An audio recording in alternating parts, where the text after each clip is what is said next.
खूप लहानपणीच कुठेतरी नाटकाशी, थिएटरशी कनेक्शन तिथे तयार झालं आणि तेव्हा नाटक करत असताना काही गमती-जमती घडल्या किंवा नाटकाचा प्रयोग चालू असताना काही गमती-जमती घडल्या. तर ते सगळं चालू असताना सुद्धा शेवटी जेव्हा प्रयोग संपला, त्यानंतर ज्या पद्धतीने आमचे सगळे पालक आमचं कौतुक करत होते. डेफिनेटली असं वाटतं, की आज जी नाट्यगृह आहेत सगळीकडे, हं, पण स्पेशली पुणे, मुंबई, नाशिक, नागपूर सारख्या शहरांमध्ये जी ऑडिटोरियम्स आहेत, हं. जिथे जिथे नाटक सादर होतं, ती ऑडिटोरियम्स छान करण्याची खूप गरज आहे. त्याला एक अ, तिथल्या फॅसिलिटीज खूप चांगल्या असणं गरजेचं आहे.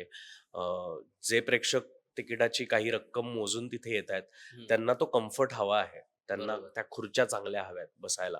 3 तास एका ठिकाणी बसून राहायचंय, हं, किंवा दीड-दीड तास बसून राहायचंय. तर त्यांना तो कम्फर्ट पण महत्वाचा आहे. हं. जो त्यांना इतर मल्टिप्लेक्समध्ये मिळतो, सिनेमांच्या थिएटर्समध्ये कदाचित मिळतो. अ, तो त्यांना नाट्यगृहांमध्ये कमी मिळतो. म्हणून ते आता आता ते सवयीचं झालंय आणि करेक्ट. त्यामुळे आपल्याला त्या पद्धतीने नाट्यगृह बदलावी लागतील. सो जो यंग क्राउड आहे, जो हं. तरुण वर्ग आहे, तो तर त्यांनी तर नाटक बरेचदा आत्ता ज्याची त्याची लव्ह स्टोरीच्याही प्रयोगाला अनेक वेळेला असे प्रेक्षक भेटतात, की आम्ही आयुष्यात पहिल्यांदा नाटक बघतोय. हां, म्हणजे हां. 26-26, 27-27 वर्षाची मुलं-मुली जेव्हा भेटतात आणि ते म्हणतात, आम्ही नाटक पहिल्यांदा बघतोय आयुष्यात. हं. तेव्हा असं वाटतं, की यार 27 वर्ष यांना कोणीच नाटक नाही दाखवलं. माझी आई अ, गुरु उमा टिळक हं. त्या भरतनाट्यम शिकवतात हो. आणि त्यामुळे अगदी म्हणजे माझ्या जन्मापासून मी त्यांचं सगळं बघत आलेलो आहे. हं. त्यांची संस्था ज्या पद्धतीने स्टेजवरती परफॉर्म करते, हं, हं. भरतनाट्यममध्ये गारंगेत्रम नावाचा प्रकार असतो, जिथे 7-8 वर्षानंतर पहिल्यांदा रंगभूमीवरती हो. पाऊल ठेवतात स्टुडंट्स. सो ते सगळं मी लहानपणी पाहिलेलं आहे. ते किती स्पेशल असतं, त्याच्यामागे किती साधना असते, किती हं. रियाज असतो, हे मी सगळं बघितलेलं आहे. सो ती ओळख मला अ, घरी त्यामुळे झाली. सो त्याचं क्रेडिट खरं तर माझी आई गुरु उमा टिळक यांना द्यायला लागेल मला, की तिनी मला ॲक्चुअली स्टेजची ओळख करून दिली, हो. रंगभूमीची ओळख करून दिली.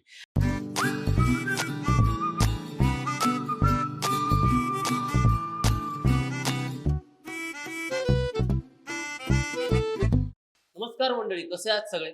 मजेत आहात ना? मजेत असायलाच पाहिजे, कारण लाईफ एक आहे, बाकी सारं काही फेक आहे. असं कोण म्हणतं तर अर्थात मीच म्हणतो. तुमच्या सर्वांचा लाडका होऊ पाहणारा अनिरुद्ध गांधी आणि आपले हे दृश्य टिपणारे अर्थात छायाचित्रकार साक्षात सावंत आणि आर्य मांजरेकर आपल्यासोबत आहेत. महा एमटीबी अनफिल्टर्ड गप्पामध्ये तुमच्या सर्वांचं स्वागत करतो. पॉडकास्टला सुरुवात करण्या अगोदर सर्व कलाकारांना जागतिक रंगभूमी दिनाच्या हार्दिक शुभेच्छा. मंडळी, कलाकारांना कलेचे संस्कार घडवणारी आई अर्थात रंगभूमी आई तिच्या प्रत्येक मुलाला अर्थात कलाकाराला व्यक्त व्हायला, शिस्त लावायला ती शिकवते. त्यामुळे या आईच्या संस्कारात घडलेले वाढलेले कलाकार आज नाट्यसृष्टी स्वतःचे वेगळे स्थान निर्माण करू पाहत आहेत. अशा संस्कारात घडू पाहणारा हरहुन्नरी कलाकार आज आपल्यासोबत इथे उपस्थित आहे. त्याचं स्वागत करूयात अभिनेता सुयश टिळक याचं. Thank you. Thank you. कसा आहेस दादा? मस्त. तू कसा आहेस? मस्त. सर्वात पहिले तर तुझं खूप खूप अभिनंदन, की तुला झी नाट्य गौरव पुरस्कार याच्यामध्ये सर्वोत्कृष्ट अभिनेता आणि त्याचबरोबर तुझे संपूर्ण टीम त्यांना विशेष म्हणजे सर्वोत्कृष्ट विनोदी कलाकार, त्याच्यानंतर सर्वोत्कृष्ट दिग्दर्शक आणि संपूर्ण टीमचं अभिनंदन यासाठी करेन, की सर्वोत्कृष्ट व्यावसायिक नाटक असे पुरस्कार तुम्हाला प्राप्त झाले. त्यामुळे येस. महा एमटीव्ही कडनं खूप खूप शुभेच्छा आणि खूप खूप अभिनंदन. Thank you so much. Thank you. Yes. तर आपण डायरेक्ट आता प्रश्न उत्तराकडे येस. वळूया. येस. सर्वात पहिले मलाही आणि आपल्या प्रेक्षकांनाही जाणून घ्यायला आवडेल, की तुझ्या अभिनयाचा प्रवास कसा सुरू झाला? नाटकापासूनच सुरू झाला. वाह! मी शाळेत असताना, म्हणजे अगदी 3री-4थी मध्ये असताना, हं. शाळेतली जी गॅदरिंग्ज असायची, हां. त्यासाठी नाटकं बसवली जायची. आणि 4थी मध्ये आमचं आपल्या सगळ्यांचंच छत्रपती शिवाजी महाराजांचा इतिहासाचं आपल्याला पुस्तक होतं. त्या पुस्तकावरनं त्यातले जे धडे होते, त्याचं एक नाटक आमच्या ताईंनी लिहिलं होतं, ज्यांचं नाव होतं अनघा देशपांडे. हो. आणि त्यांनी त्या पुस्तकाचं नाटकात रूपांतर केलं होतं, जेणेकरून 4थीतल्या सगळ्या मुलांना ते तोंडपाठ व्हावं आणि ते लक्षात राहावं. हं. अ, आणि मग त्यामध्ये ऑब्व्हियसली छत्रपती शिवाजी महाराजांची भूमिका सगळ्यांना करायला मिळावी यासाठी त्यांनी काही सीन्स डिस्ट्रीब्यूट केले होते. काही सीन्स असे अ, काही जणांना निवडलं होतं, की ते हां. ती पात्र साकारतील. सो माझ्या वाटेला थँकफुली त्यावेळेला शिवाजी महाराजांच्या काही सीन्स हं. करण्याचं मला भाग्य लाभलं त्यावेळेला. आणि ते नाटक करताना आम्ही 4थीत होतो. अगदी लहान होतो. आम्हाला काही कळत नव्हतं आणि बरोबर. अ, ताईंनी खूप मोठ्या स्केलला ते सगळं केलं होतं. म्हणजे हं. मला आठवतंय की खूप तामझाम होता. मोठा सेट होता. प्रॉपर्टी आम्ही तयार करत होतो. सो असं खूप छान शाळेतलं गॅदरिंगचं नाटक. त्याला कितीसं बजेट असणार. पण ताईंनी खूप मनापासनं सगळ्या शिक्षकांनी खूप मनापासनं त्या नाटकावर मेहनत घेतली होती. आमच्यावर मेहनत घेतली होती. सो तो इतका मनात खोलवर रुजलेला अनुभव आहे. त्या अख्ख्या नाटकाच्या अ, निर्मितीपासनं तो एक प्रयोग आणि एकच प्रयोग रे. हं. गॅदरिंगचा तेवढा एकच शो. सो तेवढा एकच प्रयोग करायचा होता. पण त्याच्यामागे जी काही मेहनत घेतली होती, ते खूप लहानपणीच कुठेतरी नाटकाशी, थिएटरशी कनेक्शन तिथे तयार झालं. आणि तेव्हा नाटक करत असताना काही गमती-जमती घडल्या किंवा नाटकाचा प्रयोग चालू असताना काही गमती-जमती घडल्या. तर ते सगळं चालू असताना सुद्धा शेवटी जेव्हा प्रयोग संपला, त्यानंतर ज्या पद्धतीने आमचे सगळे पालक आमचं कौतुक करत होते.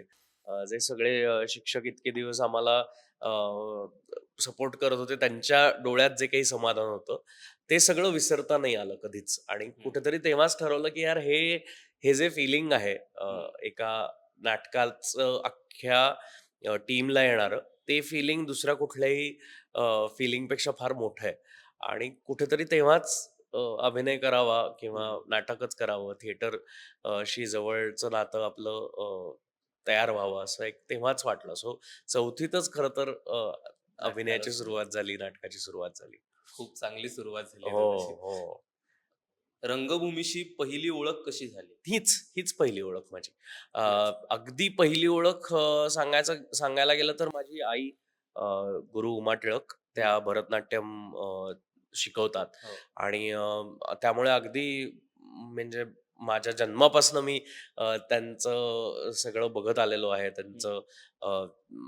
त्यांची संस्था ज्या पद्धतीने स्टेजवरती परफॉर्म करते. हं. भरतनाट्यममध्ये एक अरंगेत्रम नावाचा प्रकार असतो जिथे 7-8 वर्षानंतर पहिल्यांदा रंगभूमीवरती पाऊल हो. ठेवतात स्टुडंट्स.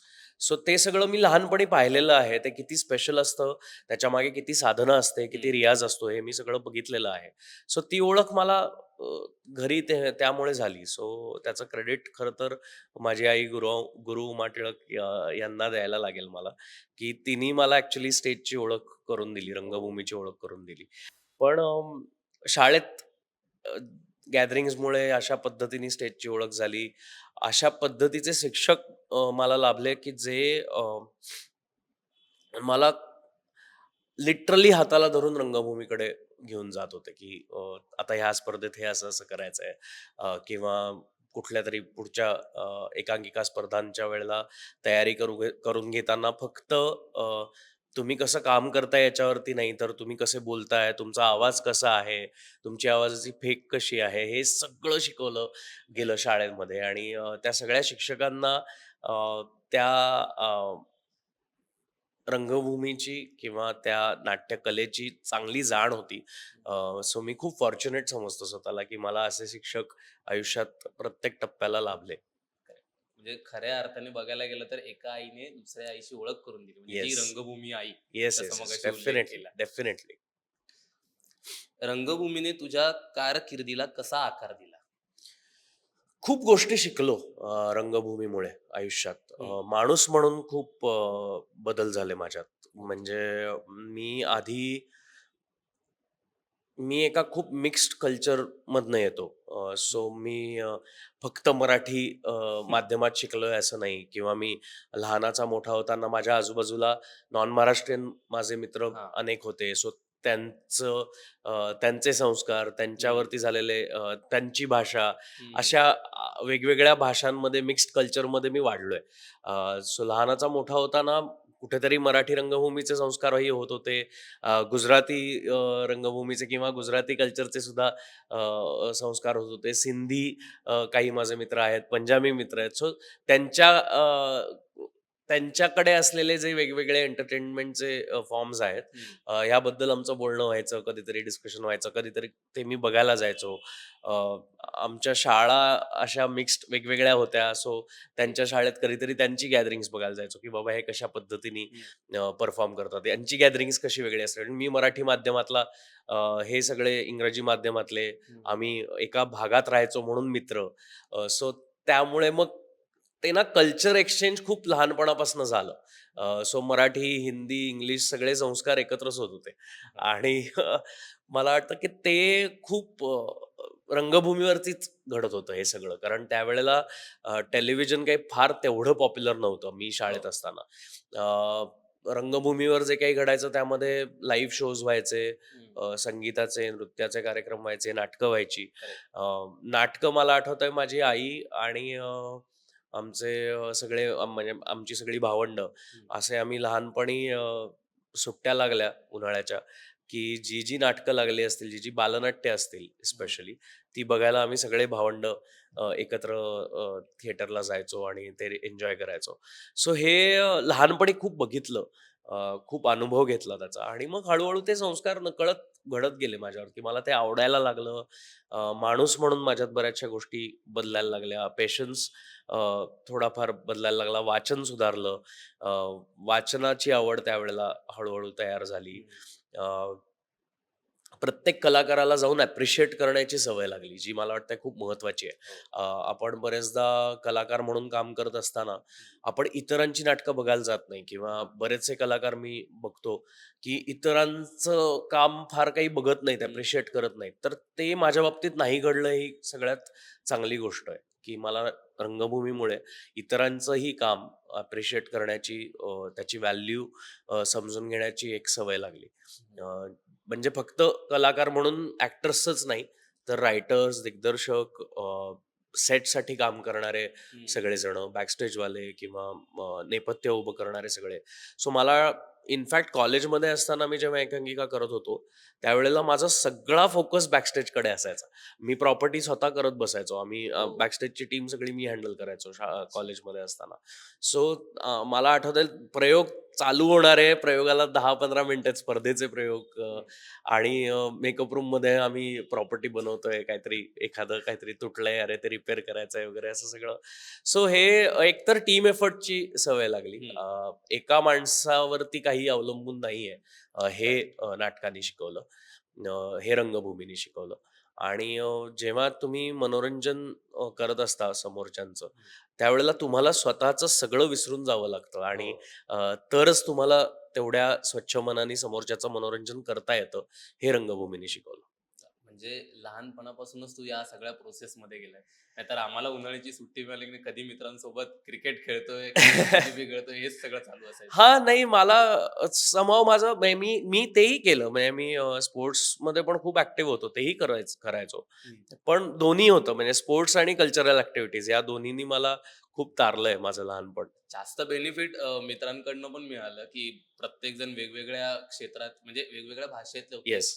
वेगवेगळं क्षेत्र होतं त्यामुळे ते प्रत्येक हां, म्हणजे आता कसं होतं, की लहानपणी बरं त्यावेळेला काय व्हायचं ना, डिस्ट्रॅक्शन्स नव्हती फार. हा. मोबाईल्स नव्हते. करेक्ट. त्यामुळे बोलायला विषय फार नसायचे. म्हणजे तुझ्या आयुष्यात काय चाललंय ह्याच्यात जेन्युइनली इंटरेस्ट असायचा. नुसतं विचारायला विचारलंय असं नाही व्हायचं. आजकाल लोकं विचारतात आणि दुसऱ्या क्षणाला मोबाईलमध्ये मोबाईल. असतात. सो मग कशाला विचारला प्रश्न असं होतं. सो तसं व्हायचं नाही. लहानपणी आमच्या वेळेला मोबाईल्स नव्हते.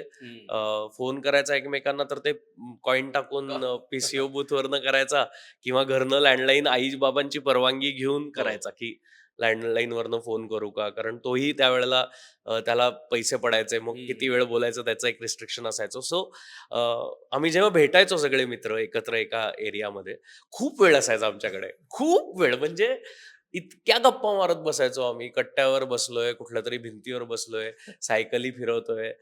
असा खूप वेळ असायचा आमच्याकडे. त्यामुळे प्रत्येकाला जेन्युइनली एकमेकांच्या आयुष्यात काय चाललंय ह्याच्यात इंटरेस्ट असायचा. सो मी कुठल्यातरी स्पर्धेत भाग घेतलाय, तर माझे सगळे मित्र त्या स्पर्धेसाठी मला काय मदत करू शकतात, ओके. ह्याच्याबद्दल चर्चा व्हायची.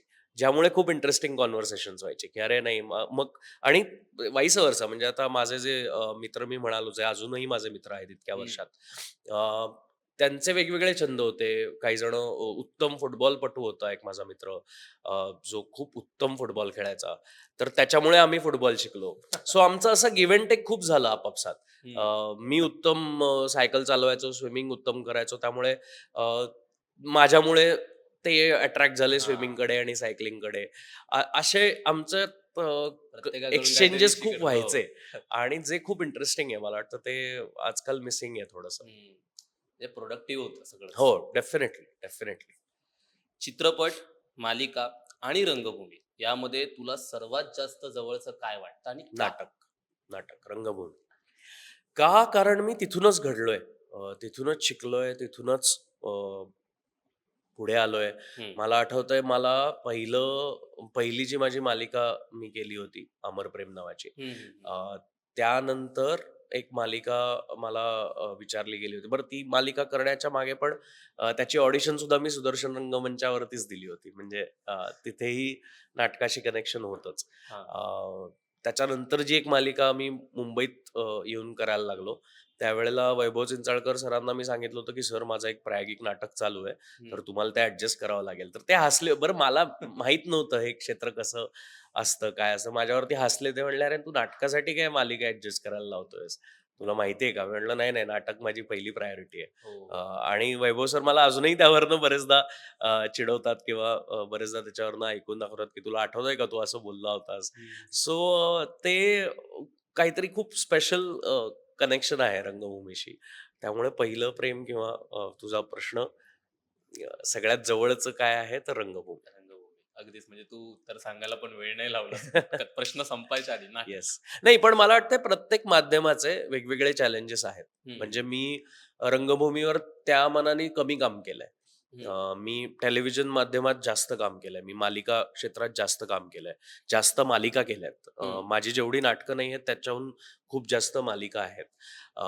तर तेही तितकंच जवळचं आहे. मी असं एकाला निवडून दुसऱ्याला बाजूला नाही करणार. पण प्रत्येक माध्यमाचे वेगवेगळे चॅलेंजेस आहेत. बरोबर. प्रत्येक माध्यमाचे माझ्या आयुष्यात, माझ्या करिअरमध्ये खूप महत्वाचं योगदान आहे प्रत्येक माध्यमाचं. तर ते मी डिनाय नाही करू शकत. ते सुद्धा तितकंच इम्पोर्टंट आहे माझ्यासाठी. ओके. तर बऱ्याच कलाकारांचं असं होतं की थिएटरचा अभिनय करणं वेगळं आहे आणि कॅमेरासमोर अभिनय करणं वेगळं आहे. हो, खूप थिएटरमध्ये वेगळं आहे. आपल्याला लाऊड करावं लागतं ह्या गोष्टीसाठी की शेवटच्या बाकापर्यंत जो व्यक्ती आलाय आपलं नाटक पाहायला, त्याच्यापर्यंत आपले एक्सप्रेशन, आपला आवाज, जे काही इमोशन आहे ते त्याच्यापर्यंत करेक्ट गेले पाहिजे. पण ते कॅमेरासमोर नाहीये की एक चौकट असते जे करेक्ट. सगळं कॅप्चर करते. मग या दोन्ही अभिनय जे आहे ते बऱ्याच कलाकारांना फारसं जमत नाही कंट्रोल करायला. मग त्यावेळी दिग्दर्शक जरा काही गोड शब्दांचा मारा करतो. पण मग त्यावेळी ते कसं मॅनेज केलं असेल? माझी पहिली मालिका अमर प्रेम. हं, मकरंद माने होते तेव्हा सहदिग्दर्शक त्या दिवशी. हं, आणि मला आठवतंय मला सीन जमत नव्हता कारण मी थिएटर करत असल्यामुळे तू म्हणालास एक्झॅक्टली तो चॅलेंज मला फेस करायला लागला होता. मी सेटवरती ना खूप पॅनिक होतो. मला खूप नर्व्हस होतो. मला जमत नव्हतं, की काय कसं करायचंय कळत नाहीये. हां. बरं मला ना हेच झेपत नव्हतं, की कॅमेरा लागलाय तर कुठून कुठपर्यंत ॲक्टिव्हिटी करायची आहे हेच कळत करेक्ट, नव्हतं. करेक्ट. आणि मला मकरंद सरांनी सांगितलं, की हे करायचंय आणि मग इथून तुझी एक्झिट आहे. मी म्हटलं, "सर मला रिहर्सल लागेल." तर ते म्हणले, "वेडा आहेस का रिहर्सल वगैरे कर, लगेच होईल." तर 2-3दा प्रयत्न केला, नाही झालं. त्यांनी ब्रेक अनाउन्स केला आणि मला खूप वाईट वाटलं. म्हणलं, "यार आपल्याला जमत नाही म्हणून लंच ब्रेक झालाय हं. वेळेच्या आधी. आता आपल्याला हे जमलं पाहिजे." तर रिहर्सलची सवय नाटकातला हो. कलाकार असल्यामुळे रिहर्सलची सवय होती. सो मी तिथेच थांबलो त्याच लोकेशनवरती आणि मी फक्त ते जे कॅमेराचे हं, असिस्टंट हं. होते त्यांना विनंती केली, की म्हटलं, "तुम्ही प्लीज थांबा माझ्याबरोबर, मला सांगा." ते म्हणले, "मला जेवायला जायचंय." म्हटलं, "5-10 मिनिटं मला वेळ द्या. माझा पहिला दिवस आहे, अ, अ, पहिला सीन असणार आहे." सो तर त्यांनी पण ते म्हटले, "बरं ठीक आहे, चल मी तुला सांगतो." आणि त्यांनी ना मला एक छोटा टेक रोल करून दाखवला. हं. मी काय करतोय ते. मग मला लक्षात आलं, अच्छा ओके, हा एवढी फ्रेम आहे, प्रेम एवढ्या आहे. फ्रेममध्ये मला काम करता येणार आहे. बाकी मला थिएटरसारखंच वागायचंय. कारण एवढ्या फील्डमध्ये एवढं-एवढं दिसतंय. हं. सो मी म्हटलं ओके चला जमतंय. मग मी बराच वेळ ते रिहर्स करत होतो ते गेल्यानंतर. हम्म. आणि मग सगळे ब्रेक ओव्हर झाल्यानंतर आले मकरंद सर वगैरे म्हणले, "तू वेडा आहेस का? जेवण-बिवण काय बाजूला." म्हटलं, "आधी आपण सीन करूया, मग गप्पा मारूया. मग बाकी सगळी चर्चा करूया. मला जमतंय की नाही ते मला कळेल." हम्म. सो तिथून ती सवय बेसिकली ते ते केल्यानंतर मकरंद सरांना सीन आवडला. ते म्हटले, "मस्त केलंस. मगाशी काय प्रॉब्लेम होता?" म्हटलं, "सर हा प्रॉब्लेम होता, हो. की मला थिएटरमुळे रिहर्सलची सवय आहे. हम्म. मला रिहर्सल केल्याशिवाय कळत नाही की कसं करायचं." तर ते म्हटले, "अरे काही नाही, तू बरोबर करतोयस, काही इश्यू नाही." मग तेव्हा नंदिनी जोग माझ्या हम्म. सहकलाकार हो. होत्या. माझ्या माझ्या आईची भूमिका त्या करत होत्या त्या मालिकेत. तर Nandini Jog was very, very supportive, very, very sweet. त्यांनी मला नीट बसवलं बाजूला. मग त्यांनी मला नीट सगळं एक्सप्लेन केलं, की "हे बघ, हे असं-असं असतं. कॅमेरा म्हणजे कॅमेराची आपली फ्रेम एवढी. काही हम्म. वेळेला वाईड लागल्यानंतर आपल्याला हे करावं लागतं." सो ते करत असताना मी कुठेतरी कॅमेराच्या मागचं काम सुद्धा शिकायला लागलो. हम्म. मी असिस्टंट डिरेक्टर म्हणून पण काम केलं. ओके. मी प्रोडक्शन मॅनेजर म्हणून सुद्धा काम केलं. असोसिएट डिरेक्टर म्हणून पण काम केलं. जेणेकरून मला कॅमेरा मागे सुद्धा काय घडतंय ओके. ते शिकता आलं. मग काही प्रोजेक्ट्सला मी नुसताच असिस्टंट म्हणून जात होतो. अभिनेता म्हणून कॅमेरा समोर उभं राहत नव्हतो. आधी कॅमेरा मागे हम्म. राहून काय घडतंय त्या चौकटीत ते समजून घेत होतो. सो हळूहळू ते शिकून घेतलं. म्हणून मी म्हटलं, की प्रत्येक माध्यमाचे वेगळे-वेगळे चॅलेंजेस आहेत. बरोबर. सो मला काय ते जन्मापासून येत नव्हतं. मला ऑब्व्हियसली शिकावं लागतं. हो. आजही शिकतोय मी. आजही मला प्रत्येक माध्यमात वेगवेगळ्या काही गोष्टी आल्या, की फार इंटरेस्ट असतो, की अरे नवीन एखादी लेन्स दिसली हा. सेटवरती तरी मला त्याच्याबद्दल क्युरिओसिटी असते, की अरे आता हा. आता ह्यात काय नवीन आहे? ह्यानी काय घडणार आहे? सो ती क्युरिओसिटी मला वाटतं सगळ्यात महत्त्वाची आहे कुठल्याही नटासाठी. हम्म. तुम्ही कशा पद्धतीने काम करताय यापेक्षा तुम्ही किती पद्धतीने शिकू शकताय ते माध्यम, हम्म. हे खूप महत्त्वाचं आहे. आणि ते एकदा जमलं, की मग सॉर्ट हा. आउट होतात गोष्टी. मग नाटकाला तुम्हाला अर्थात तुमची बॉडी लँग्वेज हम्म. थोडीशी जास्त आक्रमक ठेवावी लागते किंवा तुमची बॉडी लँग्वेज पूर्ण शरीर दिसत असतं. करेक्ट. आणि एक मला माझ्या एका दिग्दर्शक मित्रांनी एक खूप छान गोष्ट समजावून सांगितली होती, की कंट्रोल्ड ॲक्टिंग कॅमेरासाठी कशी करायची किंवा हम्म. काय करायचं. तर ते मला म्हणाले होते, की तुम्ही नाटक जेव्हा करता त्यावेळेला तुमचं संपूर्ण शरीर उघडं असतं प्रेक्षकांसाठी नाटकात. हम्म. तुम्ही म्हणजे तुमचे सगळे अवयव दिसत असतात बरोबर. प्रेक्षकांना. सो प्रेक्षक ठरवतो कुठे काय काय बघायचं. काय बघायचं. तुमच्या पायाकडे लक्ष द्यायचं का हाताच्या हालचालींकडे लक्ष द्यायचं का डोळ्याच्या हालचालींकडे लक्ष द्यायचं हे प्रेक्षक ठरवतो.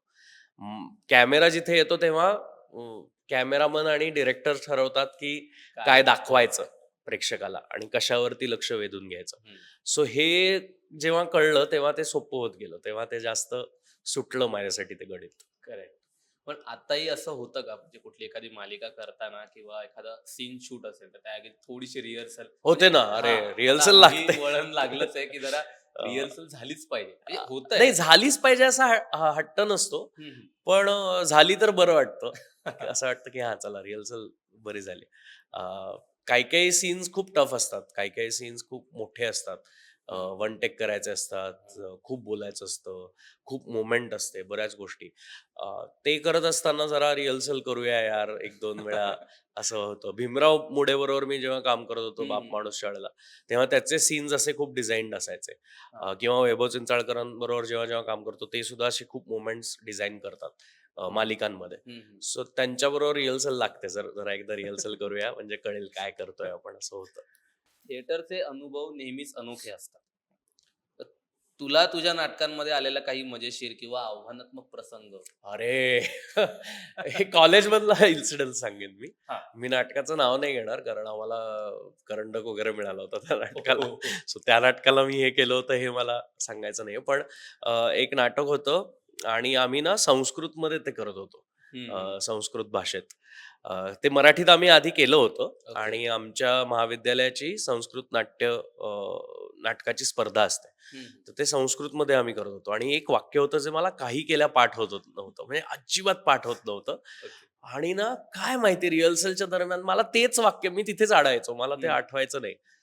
आणि मग मी एक युक्ती शोधली. सो त्याच्यात मी म्हाताऱ्याचं कॅरेक्टर प्ले करत होतो. आणि एकांकिकांना तुला माहिती आहे ना, की हो, तुम्हालाच सेट लावावा लागतो, तुम्हालाच सगळ्या गोष्टी सगळं कराव्या सगळं लागतात. आपल्यालाच. आणि मी मगाशी सांगितलं त्याप्रमाणे सेट डिझायनिंगचा बऱ्यापैकी पार्ट माझ्याकडे हां. असायचा. तर बाग असते घराच्या बाहेर एक, हं, आणि त्या बागेत अशा कुंड्या-बिंड्या ठेवल्या आहेत आणि असं सगळं. तर त्याचा एक प्लॅटफॉर्म बनवला होता आम्ही, हं. ज्याच्यावर आम्ही त्या कुंड्या रचायचो प्रत्येक प्रयोगाच्या आधी. तर मी काय केलं, मी त्या प्लॅटफॉर्मवरती लिहून ठेवलं ते वाक्य जिथे मी अडत होतो. कारण मी त्या मोमेंटला तिकडे जायचो आणि मी म्हटलं, की आता बघा, आता मी करेक्ट हे करू. आणि नेमकं प्रयोगात त्या प्लॅटफॉर्मवरती कोणीतरी कुंड्या आणून आमच्याच टीमपैकी कोणीतरी नेमक्या त्या वाक्यावरतीच कुंड्या ठेवल्या. अरे आणि मी बापरे! तिथे गेलो आणि परत प्रयोग सुरू झाला. आमचा अर्धा प्रयोग झाला आणि मी तिथे गेलो आणि बघितलं तर म्हटलं, नेमकी कुंडी आहे याच्यावरती आता काय कसं वाचू मी? मला काही सुधरत नव्हतं. पण काय माहिती नाही काय, काही-काही वेळेला ना रंगभूमीवरती असे अनेक अनुभव येतात, हं, हं. की जे तुम्हाला सरप्राईज करतात ॲज अ कलाकार म्हणून. हं. आणि कुठून तरी मला ते वाक्य आठवलं त्यावेळेला आणि ते मी वाचू नव्हतो शकत. पण मला ते आठवलं आणि मी जसं आठवतंय तसं ते बोललो आणि ते पूर्ण वाक्य मी बोलू शकलो आणि मला वाह! असं झालं, की अरे आठवतंय की उगाच मी आपलं हो. घाबरत होतो त्यावेळेला. तर ते म्हणून रियाज महत्वाचा आहे. म्हणून ती सतत हं. तालीम करणं महत्वाचं आहे. कारण त्या तालमीत इतकं तुमच्या अंगवळणी पडतात काही-काही हो. गोष्टी. तुमच्या नकळतपणे ते त्यावेळेला बाहेर येतं. हं. पण तो एक इन्सिडन्स की कोणीतरी नेमकं ती कुंडी ठेवली आणि ते वाक्य त्याच्यावरती. सो हा एक मजेशीर इन्सिडन्स आहे.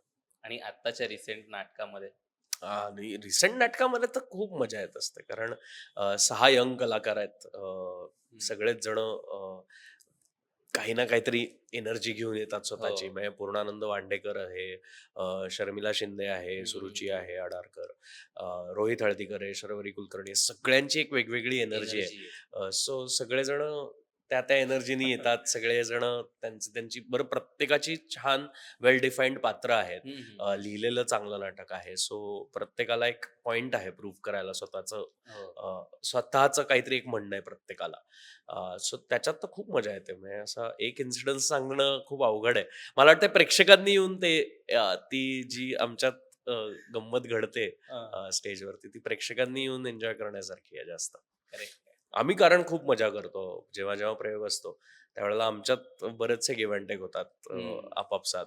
आणि ते नाटक खूप आजचं आहे. हो. त्यामुळे त्याच्यात कुठेही ज्याची त्याची लव्ह स्टोरी ह्या नाटकाचं प्लस पॉइंट असा आहे, की ते कुठेही जाऊ शकतं. म्हणजे हं. ते नाटक इतकं सहज जाऊ शकतं कुठल्याही दिशेला, की असं गरजेचं असे काही नियम नाही आहेत त्या नाटकाला. हं. सो त्यावेळेला आम्ही कसंही रिएक्ट केलं एकमेकांना, तरी ते चालून जातं दुसऱ्या कोणाचं तरी काहीतरी चालू असेल तर. आणि मजा येते त्याच्यात. आम्हाला वेगवेगळ्या गोष्टी सापडत असतात. Yes, yes. करेक्ट. तुला असं वाटतं का, की आजच्या काळात थिएटर मागे पडतंय? मग जर त्याला एक नवीन उभारी मिळतेय का असं? थिएटर मागे पडतंय असं नाही वाटत मला.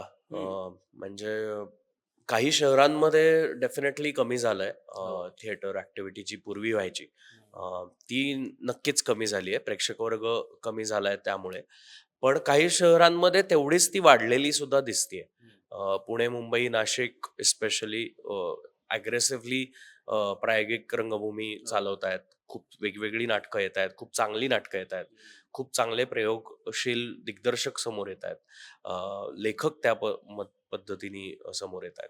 सो मागे पडतंय किंवा मागे पडलंय असं नाही वाटत. अ, व्यावसायिक नाटकांबाबतीत विचारलंस तर मला वाटतं की प्रेक्षक संख्या जी आहे हं. ती थोडीशी कमी आहे. कारण पूर्वी जो एक नाटकाचा असा एक ऑडियन्स होता, तो आता मल्टिप्लेक्सकडे वळलाय किंवा हां. आता ओ-टी-टीकडे वळलाय. हं. आणि नाटकाची जी थिएटर्स आहेत ती अजून तेवढी आकर्षक झालेली नाहीयेत. हं, हं, किंवा तेवढ्या फॅसिलिटीज असलेली झालेली नाहीयेत. ती अजून तशीच आहेत.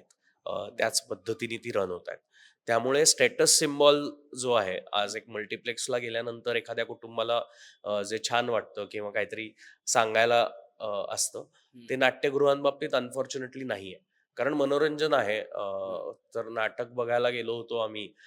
हा जो एक पूर्वीचा काळ होता, की हां. नटून-थटून जायचे. बरोबर. नाट्यगृहांच्या बाहेर मोगऱ्याचे गजरे हो. विकायला लोकं आवर्जून दिसायची. बरोबर. एक सोहळा असायचा. एक हं. साजरे म्हणजे नाटक साजरं करायला लोकं यायचे.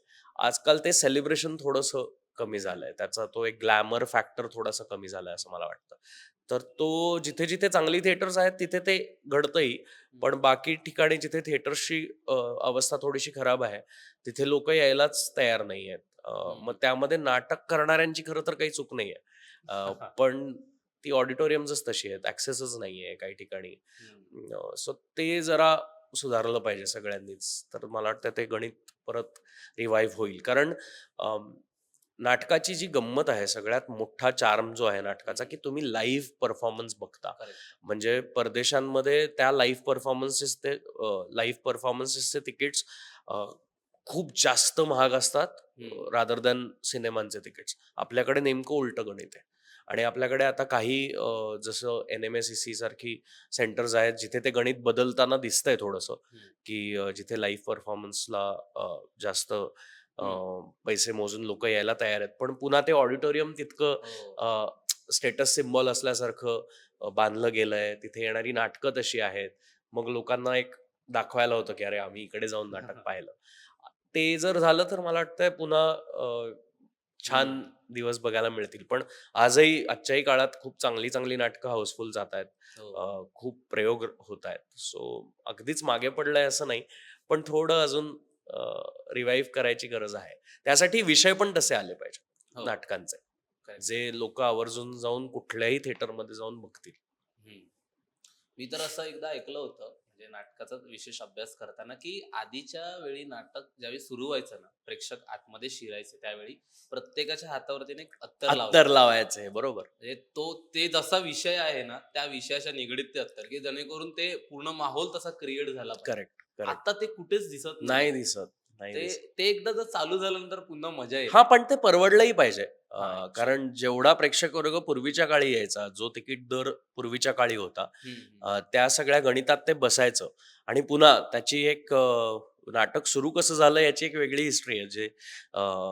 जी एक खूप गमतीशीर इतिहास आहे तो, किंवा खूप इंटरेस्टिंग इतिहास आहे, की म्हणजे लोकांना एकत्र आणण्यासाठीच एकतर सुरू झालं होतं. हो. त्यामध्ये ते पूर्वीच्या काळी दरबारांमध्ये परफॉर्म व्हायचं. हा. काही वेळेला काही एस्टॅब्लिश्ड राजांच्या मेहफिली नाटकांच्या प्रयोगांबरोबर व्हायच्या. सो त्यावेळेला ते कल्चर तसं त्या पद्धतीने, म्हणून ते अत्तर आणि म्हणून ते ते सगळं तो एक शाही थाट होता.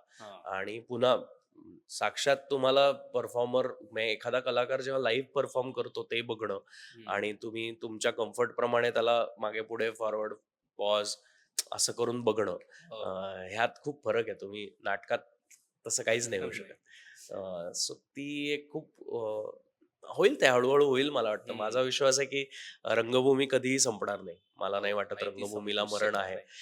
मला असं वाटतं की रंगभूमी इव्हॉल्व्ह होत जाते आत्ताही, आणि ती अजून वेगवेगळ्या माध्यमांनी समोर येत राहील. म्हणजे जसं पूर्वी पथनाट्य खूप व्हायची, जी आता कमी झाली आहेत. तर आता पुन्हा काहीतरी एखादा वेगळा फॉर्म येईल, पुन्हा वेगळ्या पद्धतीने नाटक लोकांसमोर यायला लागेल, आणि ते लोक जास्त अप्रिशिएट करायला लागतील, असा अशी आशा आहे मला तरी. ओके. आजच्या पिढीने रंगभूमीकडे यावं असं तुला वाटतं का आणि त्यासाठी काय बदल करणं आवश्यक आहे? आपण आता तेच बोललो ऑलमोस्ट. ऍक्च्युली. एक तर आहे, जे मला खूप आवर्जून वाटतं, जे मी सगळीकडे पुन्हा पुन्हा बोलतो. मला डेफिनेटली असं वाटतं की आज जी नाट्यगृह आहेत सगळीकडे, पण स्पेशली पुणे, मुंबई, नाशिक, नागपूर सारख्या शहरांमध्ये जी ऑडिटोरियम्स आहेत, जिथे जिथे नाटक सादर होतं, ती ऑडिटोरियम्स छान करण्याची खूप गरज आहे. त्याला एक तिथल्या फॅसिलिटीज खूप चांगल्या असणं गरजेचं आहे. जे प्रेक्षक तिकिटाची काही रक्कम मोजून तिथे येत आहेत, त्यांना तो कम्फर्ट हवा आहे. त्यांना त्या खुर्च्या चांगल्या हव्यात बसायला. 3 तास एका ठिकाणी बसून राहायचंय, किंवा दीड तास बसून राहायचंय, तर त्यांना तो कम्फर्ट पण महत्वाचा आहे. जो त्यांना इतर मल्टिप्लेक्समध्ये मिळतो, सिनेमांच्या थिएटर्समध्ये कदाचित मिळतो, तो त्यांना नाट्यगृहांमध्ये कमी मिळतो. म्हणून ते आता आता ते सवयीचं झालंय, आणि त्यामुळे आपल्याला त्या पद्धतीने नाट्यगृह बदलावी लागतील. सो जो यंग क्राऊड आहे, जो तरुण वर्ग आहे, त्यांनी तर नाटक बरेचदा आत्ता ज्याची त्याची लव्ह स्टोरीच्याही प्रयोगाला अनेक वेळेला असे प्रेक्षक भेटतात की आम्ही आयुष्यात पहिल्यांदा नाटक बघतोय. म्हणजे 26-27 वर्षाची मुलं मुली जेव्हा भेटतात आणि ते म्हणतात आम्ही नाटक पहिल्यांदा बघतोय आयुष्यात, हम्म. तेव्हा असं वाटतं की यार 27 वर्ष यांना कोणीच नाटक नाही दाखवलं. म्हणजे यांच्या घरातल्या कोणीच नाटक नसेल पाहिलं कदाचित गेली 27 वर्ष. पण तरी आज नाटक चालूच आहे, रंगभूमी हो. चालूच आहे.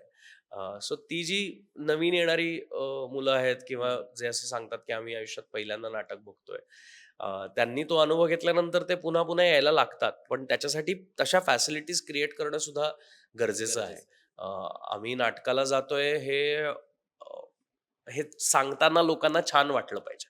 हम्म. जसं आजकाल स्टँडअप कॉमेडीचे शोज आहेत, ज्याला एक स्टेटस सिम्बॉल आलाय सोसायटीमध्ये किंवा आजकाल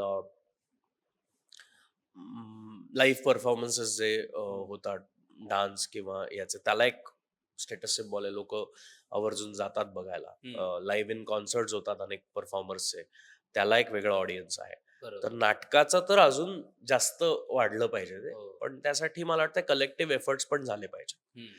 त्यासाठी सगळ्यांनीच त्या दृष्टिकोनातनं ती व्यावसायिक रंगभूमी तशी डेव्हलप केली पाहिजे. हम्म. महाराष्ट्रातली नाट्य परंपरा समृद्ध आहे. तुला वाटतं का की आपली नवीन पिढी ही परंपरा टिकवून ठेवू शकते? नक्कीच वाटतं. नवीन पिढी खूप प्रॉमिसिंग आहे आणि नवीन पिढीचा विचार करण्याची फार वेगळी दिशा आहे.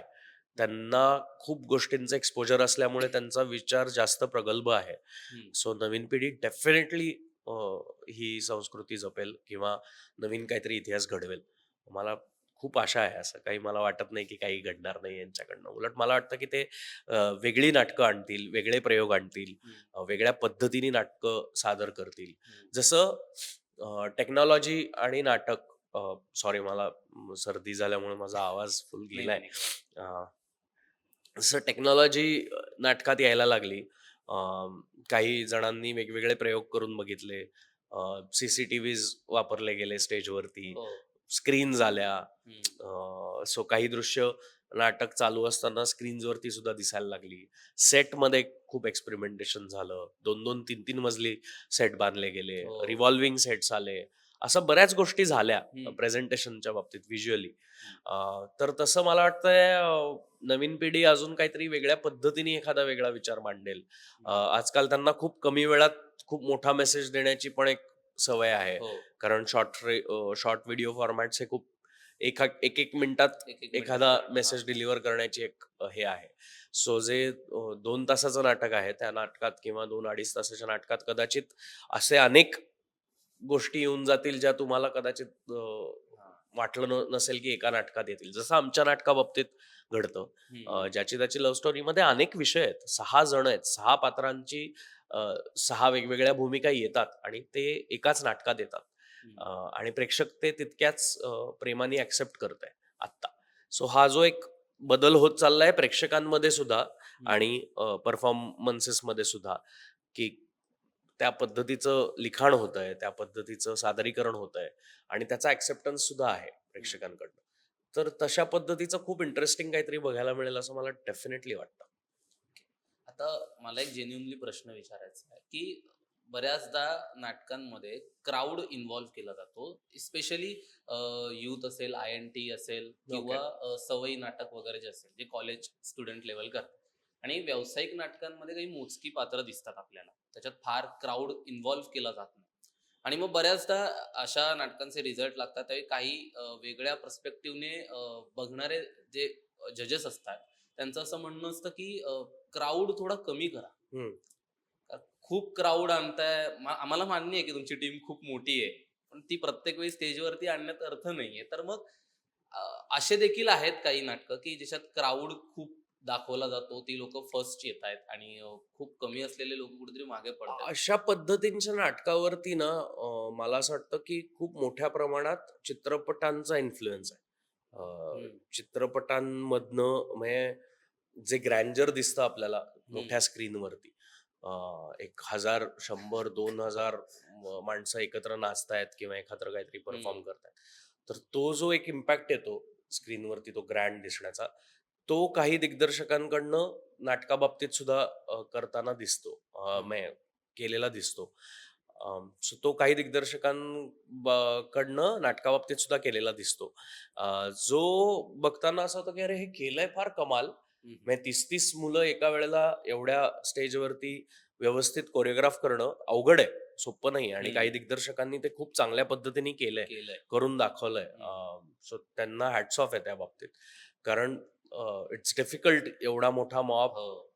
प्रॉपर एकमेकांचे हात फ्रेम करणं. एकमेकांना नाही लागत आहेत, कुस्ती नाही घडत आहे तिकडे, हो. आणि ते कोरिओग्राफ काही असेल, डान्स असेल, फाईट हम्म. असेल, जे काही असेल, किंवा स्टेशनचे काही सीन्स सीन्स असतील असतील. वगैरे असेल, जिथे गरज आहे तिथे, आणि ते करता येत असेल तितक्या स्किलफुली, तर करायला काही हरकत नाहीये. हम्म. पण तेच केलं पाहिजे असा हट्ट पण नसला पाहिजे. हम्म. म्हणजे ते केलं तरच आपलं नाटक उत्तम, असा जर काही पायंडा पडत असेल स्पर्धांच्या नाटकाबाबतीत, हम्म. तर तो थोडा पडताळून बघितला पाहिजे, की मग हम्म. क्राऊड ओरिएंटेडच नाटकं मुद्दामून लिहिली जात आहेत. हम्म. कारण नाटक म्हणजे जे व्यावसायिक नाटकाचं गणित असतं त्यामध्ये अनेक गोष्टी आहेत, की व्यावसायिक नाटकांमध्ये कमी पात्र असण्याची पण बरीचशी कारणं आहेत, की ट्रॅव्हल करावं लागतं, हम्म. बरं सगळे कलाकार अवेलेबल असावे लागतात, बरोबर. अशा बऱ्याच गोष्टी आहेत. हम्म. त्यामध्ये निर्माता म्हणून त्याच्यात बऱ्याचशा गोष्टी बोलू शकतात निर्माते. मी निर्माता नाहीये त्यामुळे मी त्यातल्या बऱ्याचशा गोष्टींबद्दल बोलणं चुकीचं आहे. पण अशा अनेक गोष्टी आहेत ज्या व्यावसायिक गणितात बसत नाहीत, हम्म. म्हणून ते व्यावसायिक नाटकामध्ये दिसत नाही. पण ही ज्या पद्धतीची नाटकं बघायला मिळतात आपल्याला स्पर्धांच्या वेळेला, हम्म. जी मॉब प्ले आहेत मॉक प्ले. किंवा क्राऊड खूप आहे, ती जर नेसेसरी असेल त्यावेळेला ते तसं घडणं आणि त्याचा एक इम्पॅक्ट येणार असेल, तर ते हम्म. करायला काहीच हरकत नाहीये. म्हणजे ते तितकं इम्पॅक्टफुल होऊ शकत असेल, तर का नाही करायचं? हम्म. बट तो कुठेतरी ट्रेंड होत चाललाय. पण मला वाटतं ते प्रत्येकाने स्वतःसाठी ठरवावं. हम्म. कारण म्हणजे मी जेव्हा जज म्हणून ते बघत असतो, त्यावेळेला मला जी नाटकं दिसतायत, जी 9 नाटकं सादर होतायत किंवा जी 12 हम्म. नाटकं सादर होतायत किंवा जी 24 नाटकं सादर होतायत, त्या नाटकांपैकी सर्वोत्कृष्ट 3च निवडावी लागतात. बरोबर. सो मग त्याच्यात अनेक गोष्टी खोडाव्या लागतात, काढून टाकाव्या लागतात. पण असं पण होतं, की जी सर्वोत्कृष्ट 3 आहेत, त्या व्यतिरिक्त अजूनही काहीतरी खूप भन्नाट असतं, जे खूप मनाला भिडलेलं असतं. हम्म. हम्म. पण काही गोष्टींमध्ये ते थोडेसे कमी जास्त झालेले असतात, म्हणून त्यांना बक्षीस देता येत नाही. हम्म. असंही होतं अनेकदा. पण ते प्रत्येक टीमनी, प्रत्येक दिग्दर्शकानी, प्रत्येक लेखकानी ते स्वतःसाठी ठरवावं, की हेच करणं गरजेचं आहे स्पर्धा हम्म. जिंकण्यासाठी, का वेगळं काहीतरी करून सुद्धा आपण स्पर्धा, कारण स्पर्धा म्हटल्यानंतर जिंकणं आलं रे. हो. आणि जिंकण्यासाठी मग लोक काही करायला काही तयार कर. असतात. मग तिथे आपण असं म्हणू नाही शकत, की हा ट्रेंड चुकीचा आहे आणि हा ट्रेंड बरोबर आहे. हम्म. त्यावेळेला जे वर्क होतंय ते करून जर मला बक्षीस मिळणार आहे असं एखाद्या दिग्दर्शकाला वाटत असेल, तर तो चुकीचा आहे असं मला नाही वाटत. करेक्ट. सध्या तुला कोणत्या प्रकारचं नाटक जास्त भावतं? म्हणजे सामाजिक, ऐतिहासिक की काही आउट ऑफ द बॉक्स? काही वेगळं? Out of the box definitely. हम्म. कारण ज्याचा विचारच नाही केलाय ते बघायला आवडेल मला. हो. अ, जे मला ऑलरेडी माहिती आहे, किंवा जे मला बघून कळणार आहे, की हां ठीक आहे, हे ह्याविषयी बोलतायत. प्रेडिक्ट होणार. हां, प्रेडिक्टेबल आहे. तर ते नाही मला, out of the box definitely आवडतं. येस. आता आपण जरा रॅपिड फायर चालू करूया. ओके. येस. तुझं एखादं आवडतं पात्र रंगभूमीवरचं? बरीच आहेत. एखादं सांगणं अवघड आहे. पण मला नाती-गोती खूप आवडलेलं नाटक आहे. हम्म. आणि अतुलदादा आत्ता नाहीये आपल्यात. पण मला माझ्या लहानपणी मी जे काही पाहिलं होतं ते नाटक, आणि मला त्याच्यानंतर आठवतंय की ते सीडी फॉर्मॅटमध्ये सुद्धा हो. होतं. तर ते अतुलदादा ज्या पद्धतीने परफॉर्म करायचा ते मला फारच आवडतं. म्हणजे ते फारच दरवेळेला माझे डोळे पाणावतात, तो ज्या पद्धतीने ते परफॉर्म करतो. सो ते पात्र मला वाटतंय खूप स्पेशल आहे. दिग्दर्शक म्हणून कोणतं नाटक दिग्दर्शित करशील? नवीन नाटक, हो. कुठलंही नवीन नाटक. ओके. म्हणजे आत्ता एक्झिस्टिंग नाटकांपैकी कुठलंही नाही. जर जर एखादं नवीन नाटक छान असेल, हा. तर मला डेफिनेटली आवडेल दिग्दर्शन करायला. जर तुला कोणत्याही एका ऐतिहासिक व्यक्तीची भूमिका करायला मिळाली तर तू कोणती करशील? छत्रपती संभाजी महाराज. ओ. मला खूप आस्था, मला खूप प्रेम, खूप आदर आहे त्या कॅरेक्टरबद्दल, त्या पात्राबद्दल, त्यांच्याबद्दल. हम्म. मी बरंच वाचलंय त्यांच्याबद्दल, आणि हे आत्ता चर्चेत आहे म्हणून नाही, याआधी मी हेच बोललेलो आहे. मला इतिहासातलं ते ते खूप महत्वाचं पात्र वाटतं. येस. कोणत्या अभिनेत्यासोबत एक नाटक करायचं स्वप्न आहे? अनेक आहेत. पण आत्ता सुमित राघवन दादाबरोबर मला काम करायला खूप आवडेल. कारण त्याचं मी थिएटरवरचं काम पाहिलेलं हो. आहे आणि तो मॅजिकल काम करतो. मला खूप भन्नाट. आवडतो तो थिएटरवरती काम करताना. सो सुमित राघवन दादा is my favourite actor on theatre, on stage. तो बाकीही काम फार कमाल करतो. हम्म. पण नाटकातला सुमित दादा फारच वेगळा आहे आणि मला त्याच्याबरोबर काम करायला नक्की आवडेल. नाटकाचा एक डायलॉग जो तुला आवडतो किंवा कायम लक्षात राहिलाय असा? हे यार, हे अनफेअर आहे. असे बरेच आता डायलॉग्स आहेत. आता कुठला तरी एक. नाही रे, आत्ता नाही. हा हा प्रश्न आपण स्किप करूया. बरं, जाता जाता नंतर एखाद दोन सांग. आता दुसरं एक सेगमेंट आहे ज्यामध्ये थिएटर मध्ये हे झालं असतं तर नाटकाच्या लाईव्ह शो मध्ये तू जर संवाद विसरलास का, तेव्हा त्यावेळेस तू काय केलंस म्हणजे ती वेळ मारून नेण्यासाठी? थँकफुली आजपर्यंत नाही विसरलोय. थँकफुली. म्हणजे तू आता जी मेहनत घेतली आहेस त्या मेहनतीचं फळ म्हणून तू कदाचित नाही विसरलास. अर्थात रंगभूमी आई आणि रंगदेवता आहेच पाठीशी. ते जे सातत्याने मेहनत करत असतात ना, जे स्क्रिप्ट वाचन असेल किंवा एखादी रिहर्सल असेल, त्याला रंगभूमी आई कधीच पडू देत नाही असं मे मी बी. हो, ऐकलंय बऱ्याच हो. कलाकारांकडून. नाही, पण थँकफुली नाही विसरलोय मी. हम्म. एखाद दुसरं वाक्य कदाचित इकडे तिकडे होऊ शकतं. पण विसरलोच आहे आणि मग आता ब्लँकच झालोय असं असं नाही. आजपर्यंत देवाच्या कृपेने नाही झालंय.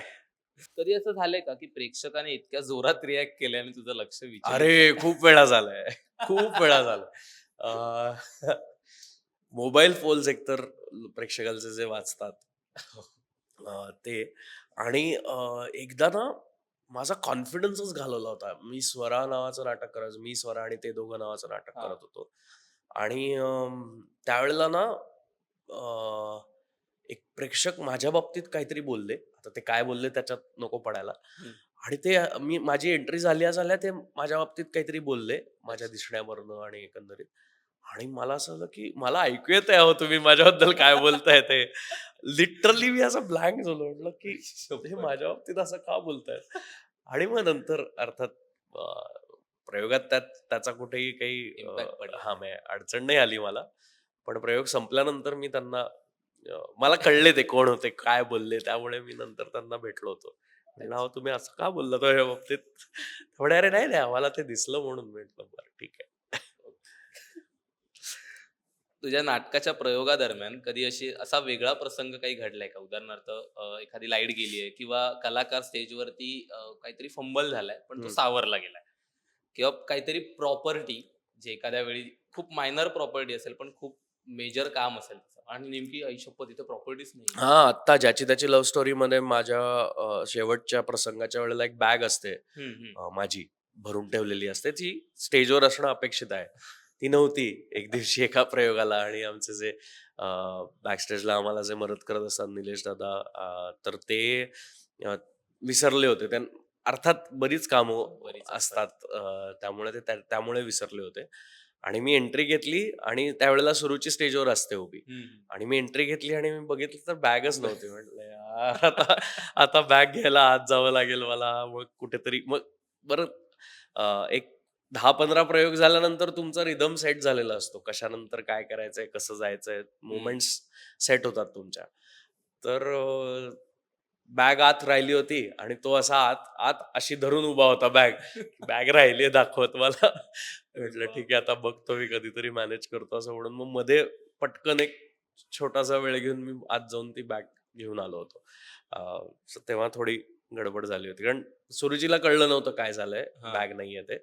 आणि मी असं अचानक आत का आत गेलो बोलता हा. बोलता हे तिला कळलं नव्हतं. पण असे असे इन्सिडेन्सेस घडत असतात. इनफॅक्ट सुरुची आणि मी एक नाटक करायचं स्ट्रॉबेरी नावाचं. हम्म, हम्म, त्याच्या हम्म. कोल्हापूरच्या प्रयोगात फारच इंटरेस्टिंग किस्सा झाला होता, की अ, जे स्पॉटलाइट्स लावलेले असतात ना, त्याची काच खूप गरम होऊन तडकली अरे आणि बाप. मी एंट्री घेतली आणि ती अशी ती तुटून म्हणजे ते फुटली हा, हा, काच हा. आणि त्याचा असा तो जाड तुकडा खाली पडला.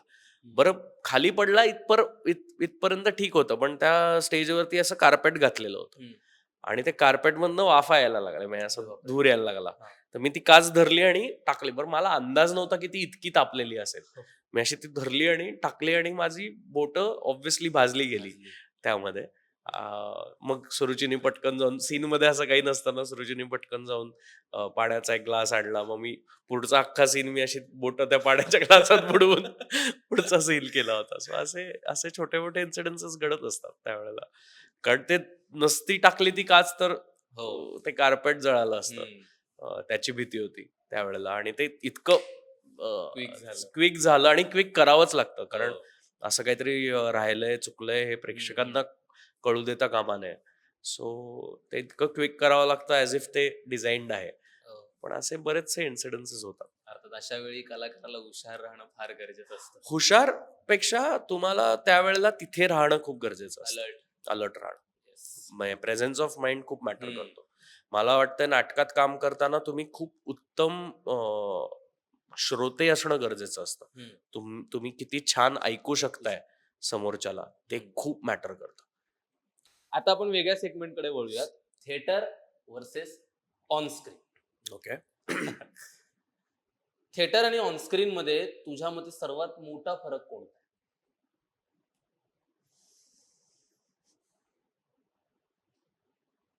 रंगमंच आणि स्क्रीन, हम्म. सगळ्यात मोठा फरक तिथे कुठलंही तंत्र नसतं वापरलेलं. जे स्क्रीनवरती तुम्हाला जे दिसतं त्यावर भरपूर प्रोसेस झालेली असते. अ, तुम्ही दिसता कसे, तुमच्यावरती लाईट कसा पडतोय, तुमचा आवाज कसा ऐकू जाणार आहे, अ, कशा पद्धतीने एडिट केल्या जाणार आहेत रिॲक्शन्स, हम्म. ह्या सगळ्या गोष्टी खूप त्याच्यावरती प्रोसेसिंग झाल्यानंतर ते तुम्हाला दाखवण्यात येतं स्क्रीनवरती जे काही असेल ते. म्हणजे इव्हन आजकाल तू रील्स घे, हम्म. त्याच्यावरती सुद्धा लोक प्रोसेस करतात मग ते पोस्ट करतात. खरंय. नाटकात तो चान्सच नाही आहे. सो नाटकात खूप जास्त ऑनेस्टी आहे. हम्म. नाटकात खूप जास्त प्रामाणिक परफॉर्मन्स बघायला मिळतो. जे जे आहे तसं, फिल्टरच नाहीये मध्ये. हो. सो आय थिंक फिल्टर नाही, हा सगळ्यात मोठा फरक आहे. वा, छान उत्तर आहे. थिएटरमध्ये प्रेक्षकांसमोर परफॉर्म करताना कोणती मोठी चूक केली आहेस का आणि ती कशी सावरलीस? नाही, चूक नाही केली. नाही झाली. नाही, अशी मोठी चूक म्हणावी असं नाही काही झालं. कुठली छोटी चूक? नाही असं काय नाही. कधीतरी फंबल होऊ शकतो, कधीतरी काहीतरी चुकीचं शब्द निघू शकतो तोंडातनं, पण असं मोठी चूक असं नाही आजपर्यंत झालंय. ओके. तुझ्या मते कोणत्या मराठी सिनेमाचं नाटक झालं पाहिजे? कोणत्याही नाही. कारण मला असं वाटतं की त्या त्या इव्हन नाटकांचे सिनेमा होण्याबाबतीत मला आता थोडासा प्रॉब्लेम आहे. कारण मला वाटतं की ते नाटक नाटककारांनी नाटकासाठी साठी केलंय, बरोबर. रंगमंचासाठी लिहिलंय. हम्म. मग ते आपण का सिनेमात आणायचा प्रयत्न करतोय असं मला वाटतं. अर्थात काही सिनेमांबाबतीत खूप उलटं प्रूफ झालंय ते. नाटकांपेक्षा काही काही वेळेला सिनेमा खूप जास्त पॉप्युलर झालाय, Popular झालंय. इफेक्टिव्ह झालाय. पण मला असं नाही वाटत की कुठलंही सिनेमाचं नाटक व्हावं किंवा नाटकाचा हम्म. सिनेमा व्हावा. ते नाटक जे त्या नाटक ठिकाणी म्हणून best आहे. छान सेलिब्रेट करावं, एन्जॉय करावं. सिनेमा म्हणून. एक गमतीशीर कल्पना. जर तुला रंगभूमीसाठी एक हटके विषयावरती नाटक करायचं असेल तर तो विषय कोणता असेल? असे बरेच विषय आहेत. पर्यावरण पर्यावरणावरती मला वाटतं फार काही घडत नाही आपल्याकडे. अ, कुठल्याच मनोरंजन माध्यमांमध्ये पर्यावरणातल्या अनेक ज्या गोष्टी आहेत, ज्या खूप इंटरेस्टिंग आहेत. हम्म. पक्षी, प्राणी, त्यांचे बिहेवियर्स, त्यांचं होणाऱ्या क्लायमेट चेंज प्रमाणे स्वतःच्या जगण्याच्या पद्धतीत जे बदल ते करतात, अडॅप्टेशन आपण ज्याला म्हणतो, किंवा ते ज्या पद्धतीने पटकन अडॅप्ट करतात कुठल्याही सिच्युएशन्सला, हम्म. त्याबद्दल काही फार कुठेही काही घडत नाही. इनफॅक्ट मी आत्ता एक सिरीज पाहिली OTT, ज्यामध्ये एक मर्डर मिस्ट्री आहे खरं तर. हम्म. पण ती अख्खी मर्डर मिस्ट्री पक्ष्यांच्या पॉइंट ऑफ व्ह्यूनी ती सॉल्व्ह करत जाते, जी हम्म. डिटेक्टिव्ह आहे ती. खूप इंटरेस्टिंग आहे ती वेब सिरीज आणि मला असं लागलं, अरे असं काहीतरी होऊ शकतं आपल्याकडे. म्हणजे असं असं काहीतरी आपण अगदीच करू शकतो, की आपल्या आजूबाजूला हे जे निसर्गातले एलिमेंट्स आहेत, अ, त्यांचं आपल्याशी काय असोसिएशन आहे, कारण आपण पण निसर्गाचाच भाग आहोत. बरोबर. सो त्याचं काय असोसिएशन आहे ते धरून काहीतरी अ, लिहायला मिळालं, करायला मिळालं तर आवडेल, मजा येईल. कारण मेटाफर्स मिळतील त्याच्यात खूप सारे, वेगळ्या पद्धतीने सांगता येईल. आणि आज ॲक्च्युली आमच्या नाटकात ते बऱ्यापैकी घडतंय, त्यामुळे मी त्याच विषयावरती लिहिलं जावं असं म्हणणार नाही. हम्म. पण आत्ता आमचं जे नाटक आहे, ज्याची त्याची लव्ह स्टोरी, त्यामध्ये आत्ताची जी रिलेशनशिप्सला घेऊन सगळी कन्फ्युज्ड मंडळी दिसतायत ना हो. आजूबाजूला, इन्क्लुडिंग मी. हम्म. सो नाती टिकतायत, नाही टिकत नाही आहेत, ठीक आहे. किंवा नात्यांची नावं बदलतायत. अ, हम्म. त्याला एक वेगवेगळ्या टर्म्स कॉइन केल्या जात आहेत. काय सिच्युएशनशिप असेल किंवा अजून असं बरोबर. काहीतरी असेल. हे नक्की का घडतंय? हे नक्की नक्की कशामुळे घडतंय? ह्या विषयावर मला नक्की काहीतरी लिहायला आवडेल. ज्याची त्याची लव्ह स्टोरीमध्ये ते बऱ्यापैकी आहे. हा, हा. ऋषिकांत राऊतने खूप छान पद्धतीने ते लिहिलेलं आहे. पण ते का घडतंय ह्याबद्दलही मला वाटतंय, जर एखादं नाटक आलं तर ते इंटरेस्टिंग असेल बघण्यासाठी. कारण त्या बाबतीत खूप रिसर्च झालेलं आहे. हम्म. ऑलरेडी बरेचसे सायकॉलॉजिस्ट त्याबद्दल बोलतायत. खूप छान पद्धतीने लोकांना समजावून सांगतायत. पण त्याबद्दल जर एखादं नाटक आलं, छान पद्धतीने, म्हणजे असं खूप सीरियस नाटक नाही, पण हलक्या-फुलक्या पद्धतीने जर तो विषय हाताळता आला, तर मला हम्म. वाटतंय त्याचा खूप फरक पडेल. ओके. तर मला एक विचारायचं आहे, आता तू सब्जेक्ट वरून सांगितलंस की वन्यजीव वगैरे त्याच्यावरती आपण करू शकतो.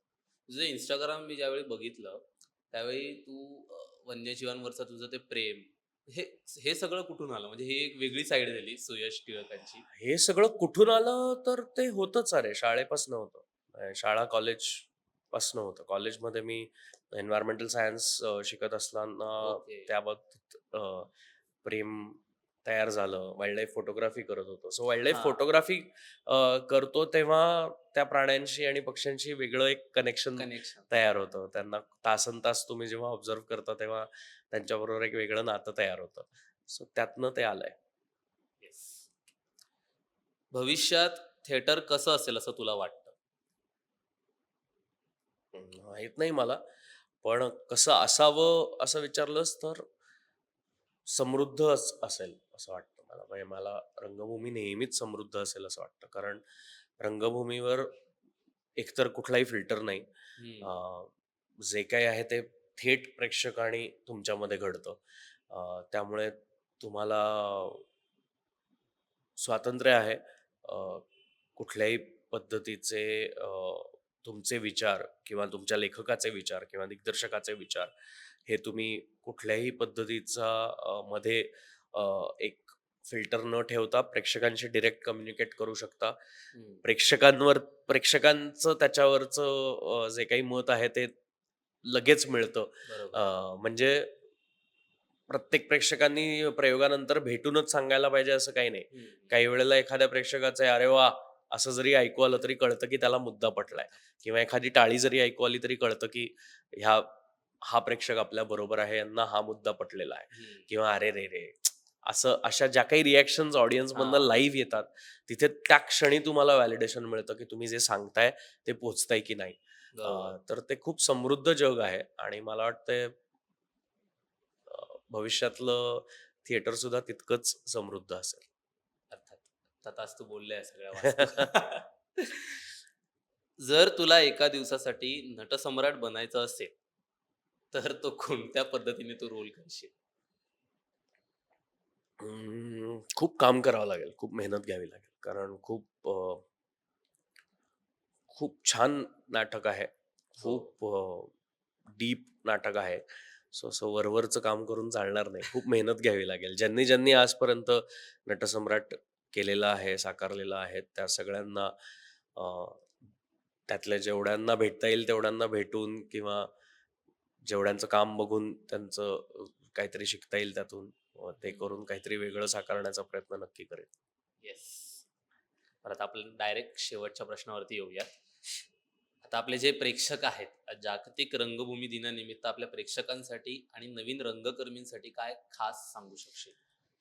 प्रेक्षकांसाठी एवढंच सांगेन, की नाटक मरू द्यायचं नसेल तर तुम्ही थिएटरमध्ये येऊन ते बघितलं पाहिजे. कारण नाटकाचं चित्रीकरण करून कुठल्याही पद्धतीने आजकाल सीडीज बनवल्या जात नाहीत त्याच्या. पूर्वी मध्ये एक तो ट्रेंड होता, की काही गाजलेली नाटकं त्यांची चित्रीकरणं करून त्याच्या सीडीज बनवणं किंवा कॅसेट्स बनवणं असं व्हायचं. आता तसं होत नाही. सो नाटक जगवायचं असेल, रंगभूमी जगवायची असेल तर तुम्हाला प्रेक्षागृहात येऊनच ते नाटक बघावं लागेल. सो प्रेक्षकांना खूप मनापासून माझी विनंती आहे, की तुम्ही जेवढी केवढी आजकाल आजूबाजूला नाटकं चालू आहेत, ती नक्की बघा. मराठी रंगभूमी ही आजही खूप चांगल्या पद्धतीने सर्व्हाइव्ह करते. म्हणजे इतर अनेक भाषांमधली नाटकं बंद झाली आहेत.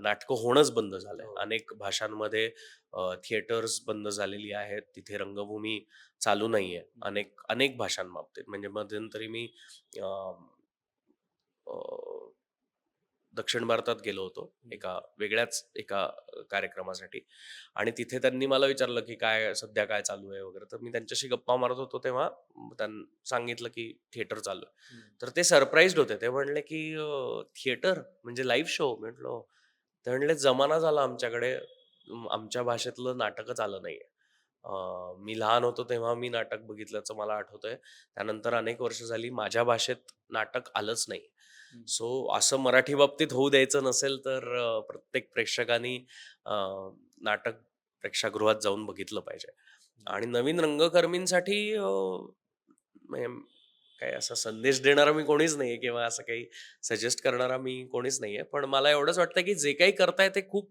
प्रामाणिकपणे करा रंगभूमीवरती काम करताना प्रामाणिकपणे करा त्याच्यातनं मला काहीतरी मिळेल म्हणून मी हे करतोय किंवा काहीतरी अपेक्षा ठेवून की मला कोणीतरी नोटीस करेल, मग मला कुठल्यातरी स्पर्धेतनं बक्षीस मिळेल, मग मला कुठेतरी कास्ट केलं जाईल किंवा मग माझं नाटक पॉप्युलर होईल, माझ्या नाटकाचा सिनेमा होईल. अशा काही भावना ठेवून रंगभूमीवरती काम करू नका. जे काही प्रामाणिकपणे करावंसं वाटतंय रंगभूमीसाठी, रंगभूमीवरती हे दाखवलंच गेलं पाहिजे.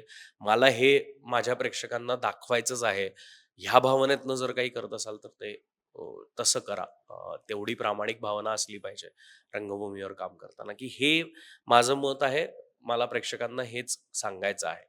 त्यामध्ये दुसरं काही ॲड झालं, बिझनेस ॲड झाला त्याच्यात, की संपलंच. त्यातला प्रामाणिकपणा संपला. Correct.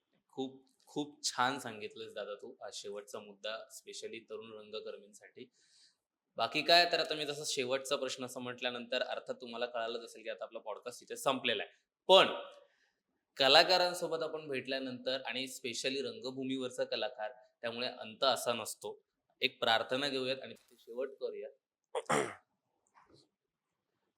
अंगिकं भुवनं यस्य वाचिकं सर्ववाङ्मयम् आहार्यं चन्द्रताराधि त्वं नमो सात्विकं शिवं त्वं नमो सात्विकं शिवं त्वं नमो सात्विकं शिवं. ह्या अंगिकम भुवनमचा अर्थ माहिती आहे ना तुला? हो. हां. Yes. कारण मी सुद्धा नाटक वगैरे करतो. नाही मला नृत्य मी म्हटलं तसं माझ्या आईमुळे मला त्याचा अर्थ कळाला अर्थ होता कळला. लहानपणी, की तुम्ही परवानगी घेता स्टेजवरती पाऊल ठेवण्याच्या आधी. हम्म. सो ती भावना पण किती प्युअर आहे, की हो. तुम्ही रंगभूमीची परवानगी घेऊन त्याच्यावर पाऊल ठेवता. पाऊल ठेवतो. So it's very interesting. Yes. Thank you. तर सुयश दादा खूप खूप धन्यवाद की तू वेळात वेळ काढून आलास इथे जागतिक रंगभूमी दिनानिमित्त आमच्याशी छान गप्पा मारल्यास माझ्याशी इव्हन आपल्या ऑडियन्सशी सुद्धा खूप छान एक्सपिरियन्स शेअर केलेस. खूप शिकलो मी तरी इथे बसल्या बसल्या आपले प्रेक्षकही शिकलेत तरुण रंगकर्मी देखील शिकलेत. हो ना? हो हो शिकलेत. दिसलंय मला मान हलवतात त्या. हा. त्याच्यानंतर खरंच खूप खूप धन्यवाद आणि तुझ्या पुढच्या वाटचालीसाठी देखील खूप खूप शुभेच्छा तुला माझ्याकडूनही आणि महा MTV चॅनल कडूनही तुला खूप खूप शुभेच्छा. Thank you so much. तर मंडळी कुठेही जायचं नाहीये. पुन्हा आपण एकदा भेटणार आहोत. तोपर्यंत मजेत राहायचंय. कारण लाईफ एकच आहे. बाकी सारं काही फेक आहे. कळलेलं आहे ना? आणि पुन्हा एकदा भेटणार आहोत नवीन कलाकारासह, नवीन अनुभवासह आणि नवीन गोष्टीसह. तोपर्यंत महा MTVच्या YouTube चॅनलला सबस्क्राईब करायला विसरू नका. आता वेळ झाली इथेच थांबायची. तुमचा राम राम घेतो. धन्यवाद.